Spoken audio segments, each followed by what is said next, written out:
এটা আমার বড় ভাই। যাই হোক, বড় ভাইয়ের সাথে আমি এসেছিলাম, কারণ হচ্ছে বড় ভাই এই কুসর বিক্রি করার কারণে তাদের সাথে একটু লেনাদেনা ছিল।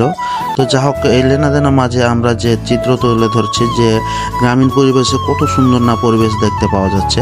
কারণ হচ্ছে আমি এগুলো তুলে ধরছি এমন কোনো কথা না, কিন্তু আসলে কি যে সকাল সকাল যে একটা সুন্দর মুহূর্ত দেখতে পাওয়া যায় সেটা তুলে ধরার চেষ্টা করেছি। আর এই ভাই এদিক থেকে আপনার এই যে রেস্ট নেওয়ার জন্য একটা সিগারেটও ধরালো, যদিও বলতাম না, তো দেখতে পাচ্ছি তাই বললাম। আসলে কথা হচ্ছে যে গ্রামীণ পরিবেশ আসলেই সুন্দর, সকাল সকাল স্নিগ্ধ বাতাস। যা হোক, সব কুসর প্রায় শেষের পথে। তারপর আমরা এই মুহূর্তে দেখাচ্ছি যে আজকে যে কুসরপুরি আছে, গ্রাম্য পরিবেশে যারা বেড়ে উঠেছে তারা এই ধরনের পরিবেশ আগে থেকে উপলব্ধি করেছে যে কেমন লাগে। কিন্তু তারপরও মনে করেন যে আমরা আমাদের এলাকাতে কুসর না থাকার কারণে এই পরিবেশটা দেখতে পাওয়া যায় না, এই জন্য বিশেষ করে ভিডিও করার উদ্দেশ্য। তো যাই হোক, ভিডিও শেষে আমরা বাড়ি থেকে রওনা দিলাম। ধন্যবাদ।